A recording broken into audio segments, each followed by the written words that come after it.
देसी पॉडकास्ट सबसे फास्ट में स्वागत है।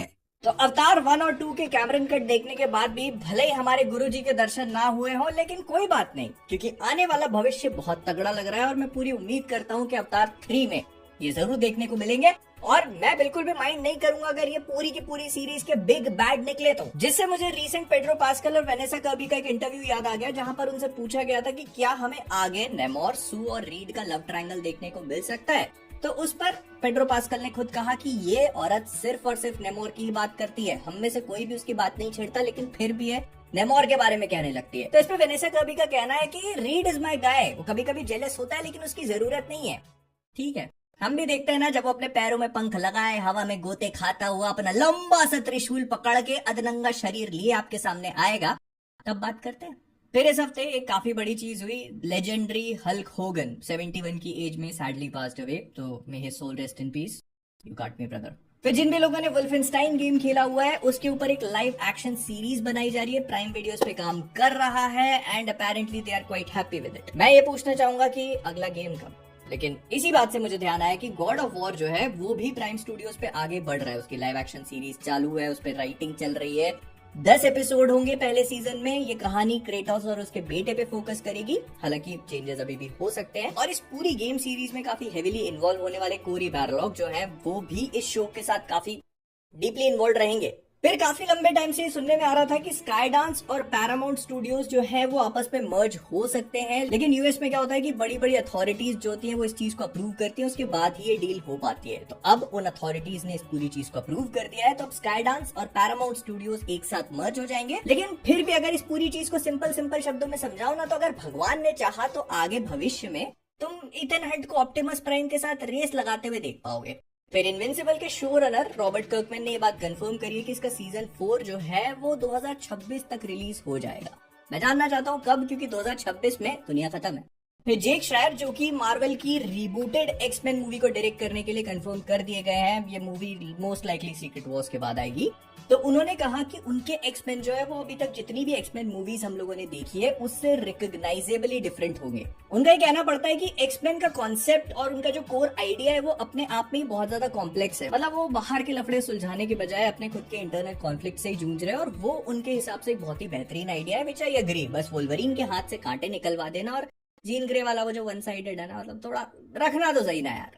फिर सोनी वालों ने एक कॉपीराइट फाइल किया है, नहीं हम लोग के खिलाफ में उस स्टेज तक नहीं पहुंचे अभी। उन्होंने टेंसेंट गेम्स के खिलाफ एक कॉपीराइट फाइल किया है, क्योंकि टेंसेंट वालों का एक गेम है लाइट ऑफ मोरिटाम करके, जो सोनी के हिसाब से एकदम कॉपी है उनके होराइजन गेम्स की, मतलब वही कॉन्सेप्ट, वही स्टोरी, वही गेम प्ले, सब कुछ वैसा का वैसा ही है।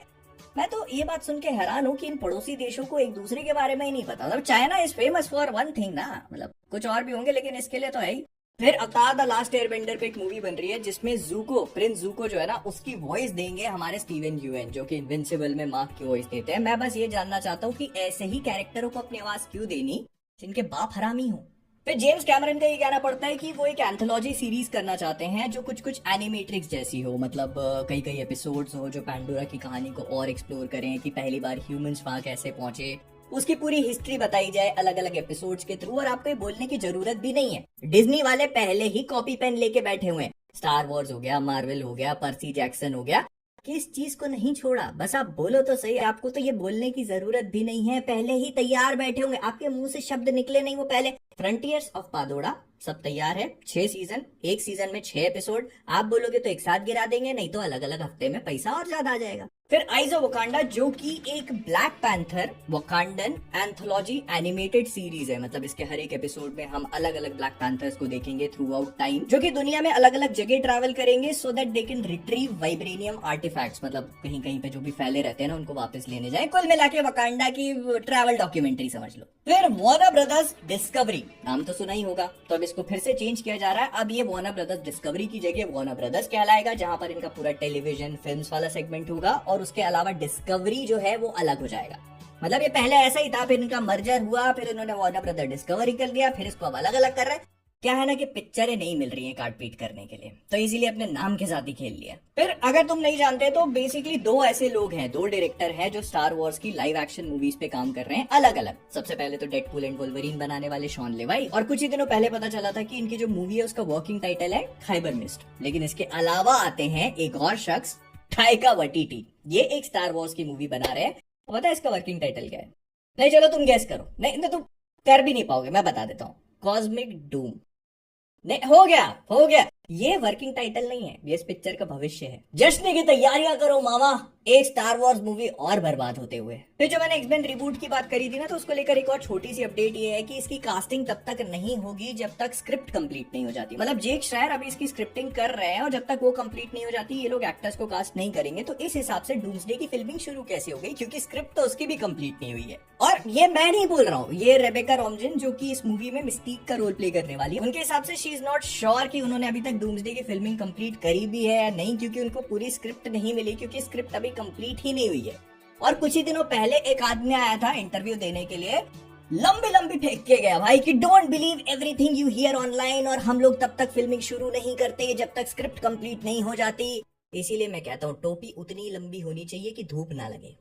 क्या हुआ, जोक इनकम्प्लीट लग रहा है? डूम्सडे की स्क्रिप्ट भी तो वैसी है। फिर विन डीजल का कहना पड़ रहा है कि एक और ग्रूट प्रोजेक्ट है जिसपे वो अभी काम कर रहे थे और वो बहुत एक्साइटेड है इसके लिए और मजा आ जाता है। तो भाई किसको मजा नहीं आएगा? 3 शब्द बोलने का इतने पैसे, क्यों मेहनत करे आदमी? अगर 3 शब्दों में काम हो जा रहा है, मैं दुनिया की सारी भाषाएं बोलने के लिए तैयार हूँ, बस 3 ही तो शब्द बोलने हैं, जिसमें से एक तो ग्रूट ही है। फिर ऑस्कर आइजैक से पूछा गया कि मून नाइट का सीजन 2 कब देखने को मिलेगा, तो ऑस्कर आइजैक ने कहा देखो पता नहीं, मतलब जल्दी कभी भी हो सकता है, और maybe we see him in the film.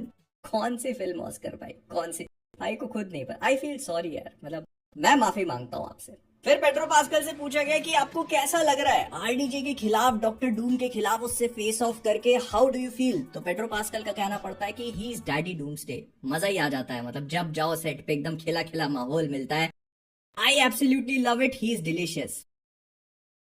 अब बताओ ये कैसे जीतेंगे डॉक्टर डूम से? ये उससे लड़ने थोड़ी ना गए, तो चाटने गए। फिर ये सुनने को मिल रहा है कि मार्वल स्टूडियोज जो है वो कोई अर्जेंसी में नहीं है ब्लेड मूवी डेवलप करने के लिए। उनको लग रहा है कि आराम से बनाएंगे 2026 नहीं तो 27 नहीं तो 28 नहीं तो भाई सीधे सीधे बताओ ना, माहेरशाला अली के बुढ़ाऊ होने का इंतजार कर रहे हो ताकि वॉकर पे बाहर निकले और फिर सच में डे वॉकर कहा जाए?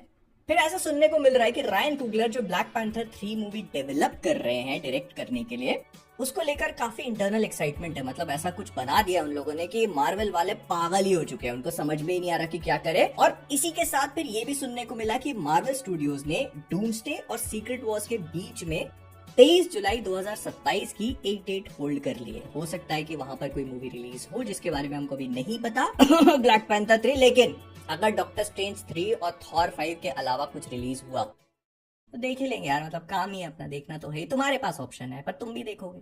फिर जैसे जैसे हम लोग बात करते जा रहे हैं, वहाँ स्कॉटलैंड में स्पाइडरमैन ब्रांड न्यू डे की फिल्मिंग चालू हो चुकी है, जिसको लेकर सबसे पहले तो एक बहुत ही इंटरेस्टिंग चीज सामने आई और वो थी डस्टिन डेनियल क्रेटन के जो असिस्टेंट है, उन्होंने इंस्टाग्राम पे एक पोस्ट डाली जहां पर ऐसा कैप्शन लिखा हुआ था हैंग इन देयर, और हम लोग स्पाइडरमैन के कुछ कवर्स वगैरह देख सकते थे with a miniature Spiderman hanging in the middle. और ये बात केविन जी ने भी खुद कंफर्म करी थी कुछ दिनों पहले कि डस्टिन जो उनके पास कई सारे स्पाइडरमैन कवर्स हैं, तो हो सकता है कि वो मूवी में उन्हीं कवर्स का इस्तेमाल करें। मतलब मूवी में कवर नहीं, मतलब ऐसे मूवी पे कुछ शॉट्स होंगे जो कि वो कवर को सिग्निफाई करेंगे।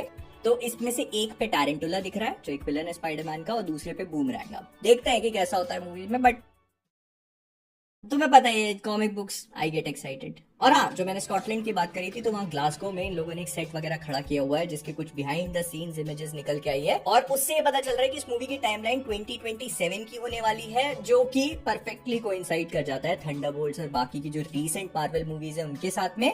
और ये भी समझ में आता है कि शायद इसमें मल्टीवर्सल स्टोरी लाइन नहीं होने वाली, which I am completely happy about. मतलब वो जो अपन ने बात करी थी ना, गरीब, डिप्रेस्ड, अकेला, तो भाई मजा तो मजा है भाई। और हाँ, तुम ग्लासगो सुन के ये मत समझ बैठना कि पीटर स्कॉटलैंड मूव कर गया गम में, नहीं, ये न्यूयॉर्क सिटी होगी। इसको बस ऐसे फिल्म किया जा रहा है स्कॉटलैंड में ताकि वहाँ सस्ता वस्ता पड़ता है, लेकिन ये जगह न्यूयॉर्क सिटी है। एंड सोनी वालों ने स्पाइडरमैन डे पे ही स्पाइडरमैन ब्रांड न्यू डे की फिल्मिंग स्टार्ट करी, जिसको उन्होंने एक छोटे से टीजर में दिखा भी दिया। बिकॉज मुझे ऐसा लगता है कि स्पाइडरमैन का सूट बहुत ही जल्दी निकल के आ जाएगा, जो बिहाइंड द सीन्स इमेजेस होंगे उसके थ्रू। तो सोनी वालों ने एक बहुत ही बारीक सा 9 सेकंड का टीजर ड्रॉप किया, जिसमें हम लोग स्पाइडरमैन की कॉस्ट्यूम को देख सकते हैं। एंड इसमें वो टोबी मैगवायर के स्पाइडरमैन जैसे रेज्ड एजेस हैं। This is all I need in life right now. और हैरान मत होना कि अगले कुछ दिनों में तुम्हें प्रॉपर सूट देखने को मिल जाए बिहाइंड द सीन्स इमेजेस के थ्रू, तो तैयार रहना उसके लिए भी। फिर मैट शैकमैन, जो कि फैंटास्टिक फोर फर्स्ट स्टेप्स के डायरेक्टर थे, उन्होंने कहा कि जो कॉस्ट्यूम पोस्ट क्रेडिट सीन में आप डॉक्टर डूम देखते हो वो एक्चुअली आरडीजे ही है। मतलब मैं कैसे मान लूं? नहीं, मैं कैसे, मैंने तो देखा नहीं ना। आपकी बातों पे तो हम एक पैसे का यकीन नहीं करते। ट्रेलर में कुछ और दिखाए, टीजर में कुछ और दिखाए, मेन पिक्चर में वो सीन ही नहीं है। तो आप तुम अगर कह रहे हो कि वो आरडीजे ही थे तो मैं कैसे मान लूं? बुलवा ही देते कुछ, दिखाई देते कुछ, लेकिन नहीं। और आपने तो ये पोस्ट क्रेडिट डायरेक्ट भी नहीं किया है। लेकिन मार्वल स्टूडियोज अभी आरडीजे से इस बारे में बात कर रहे हैं कि क्या आप सीक्रेट वॉर्स के बाद भी डॉक्टर डूम बनना चाहोगे। मैं तो कहता हूँ एक काम करो ना, अपनी जायदाद ही आरडीजे के नाम कर दो। नहीं, कॉमिक्स आर्टिस्ट लोग क्यों लिख रहे हैं, राइटर लोग क्यों लिख रहे हैं, आरडीजे से लिखवाओ ना यार। $1 मिलियन आइडिया देता हूँ, ये मल्टीवर्सल सागा है ना, इसमें एक काम करो, एक ऐसा यूनिवर्स दिखा सकते हैं जहां पर जितने भी एवेंजर्स है, Thor, Loki, Hulk, Hawkeye, Black Widow, Guardians of the Galaxy, Groot, Root, सब जितने भी लोग हैं सब आरडीजे। मजा ना, पिक्चर हिट। फिर इसके अलावा ये भी सुनने को मिल रहा है कि जो हम डूम्सडे देखेंगे उसमें एक सैक्रिफाइस होने वाला है। मतलब एक ऐसा कैरेक्टर होगा जो किसी दूसरे या किसी बड़ी चीज को बचाने के लिए अपने आप को सैक्रिफाइस कर देगा। अभी कौन होगा इसके बारे में नहीं पता, लेकिन मुझे लगता है थॉर हो सकता है। देखो, लोकी का मरना तो तय है। जैसे इन्फिनिटी वॉर में विजन था ना, उसके पास स्टोन था तो सबको पता था ये तो मरेगा ही। तो वैसे ही लोकी के पास स्टोन से बहुत बड़ी चीज है और उसको मारे बिना कहानी आगे नहीं बढ़ सकती। तो या तो उसको कैद करके रखा जाएगा या मारा जाएगा। तो ऐसा हो सकता है कि उसको बचाने के चक्कर में थॉर बड़े भैया जो है। लेकिन अभी बहुत टाइम, अभी तो स्क्रिप्ट भी कंप्लीट नहीं है। तो जब स्क्रिप्ट कंप्लीट हो जाएगी उसके बाद और इन्फॉर्मेशन मिलेगी, भाई बताएगा आप लोग को। तब तक के लिए सब्सक्राइब कर लो और लाइक कर दो। मिलते हैं अगले वाले में। मिलते हैं दोस्तों अगली वीडियो में। चैनल को सब्सक्राइब करना मत भूलना।